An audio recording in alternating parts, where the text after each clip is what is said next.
On tap, O'Doul's. Hi, I'm James Knott, and this is your Better Beer Authority. First, I want to say thanks to Alexis Rios for buying a BBA t-shirt. We are really glad that you're supporting the show. If you'd like to purchase a t-shirt, you can buy one at the BBA website. Go check it out! Today we are doing a blind taste test of O'Doul's from Anheuser Busch in St. Louis, Missouri. O'Doul's was introduced in 1990 and has 65 calories per 12-ounce serving and contains 13.3 grams of carbohydrates.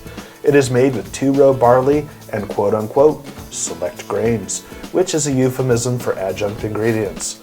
This beer contains less than 0.5% ABV and is marketed as a good option for those that like the taste of beer but should avoid alcohol. Designated drivers, pregnant ladies, and recovering alcoholics are all good candidates for this beer. It is brewed like a normal beer, and they use a process of low temperature, low pressure distillation, which allows the alcohol to be removed without heating or cooking the beer. Let the blind taste test begin. Ryan, can you describe the flavors that you're pulling out of this beer? There's the flavors that are there are fairly low, I guess. Not a whole lot coming through as far as hop flavor to me. Not a whole lot coming through as far as malt flavors. I am getting a touch of something that kind of comes across as sort of a green apple-y sort of flavor. At least that's something I'm picking up in it. Joby, how would you describe the aroma of this beer? You know, James, when we got down here and smelled the beer, I thought it was like, real metallic-y. I didn't know if it was the glass, but I know you do the glassware perfect, so it couldn't be soapy glass or anything like that. So, I mean, like Ryan was saying, it's tough to pull much out of this. I'm not really getting like a really hoppy flavor at all, if there's any in there. You mentioned metallic? Yeah, it's just like metallic. It's like a grainy or a metallic, like something you'd see out of like Bud Light or Miller Light or something like Natural Light or something like that. Okay. How would you describe the body of this beer?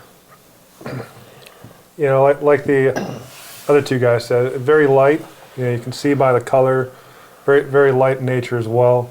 The pros, I'd say, definitely not offensive. But the hop flavor isn't present, and there's really not a smell to it either. I didn't get the metallic, but I'd say it's very, very sessionable, very easy to drink. The best thing you say is it's not offensive. Yeah, it's almost like it's muted. Like everything's just like muted on this for some reason. Yeah. So, Is there a situation that any of you could see drinking this at? I mean, I think it's definitely more, for me at least, more towards if you are looking for something, as they were saying, sessionable, something you could potentially drink all day. But case race. The Better Beer Authority does not recommend drinking all day. Continue. but I guess for me, I'm not really getting a whole lot out of it, and I guess for me, if I'm going to sit down and drink a beer, I want there to be more flavor to it. So what's your rating? I'm at a 4 on this one. A 4? Why? It's, to me, that when I first sat down and first smelled it, as you were saying, the aroma, there wasn't really anything really necessarily appealing about it. I had just a touch of kind of a skunky aroma, but that's dissipated for the most part from mine. But it's just like Kevin was saying, there's not anything really bad about it, but I'm just not, for me, there's not a whole lot to really recommend it. So for me, it's coming in at a 4. Okay, Joby, rating and why? I am going 5. On the BBA rating scale, it says 5 is I can finish this beer, and if that's all it's available, I'm going to drink another. So that's why I'm at a 5.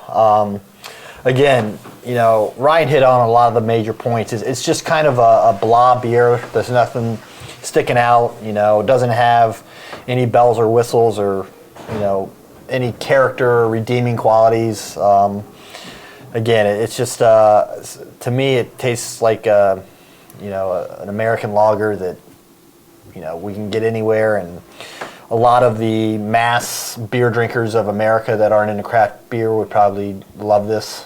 So, I don't know. Yeah, Kevin, rating and why? I'm a 5 as well. Again, on the BBA scale, a 5 is average. This is good average beer. Nothing I dislike about it. Nothing I love either. A sporting event, something like that. Again, a good safe beer to go with. My guess is when we find out what it is, it's coming at a fairly low alcohol content. Yeah. So, Absolutely. to me, it's an average. It's a 5. Does anybody want to guess the alcohol content? I'd say 4.5. 4.2. I was gonna say 4.3, but now I feel like a dick for going one. Gotta be quicker. Going one over on you. $1. Well, there is one really unique aspect to this beer, and I don't know, does anybody have a guess before I reveal the beer? Are you saying it's non-alcoholic?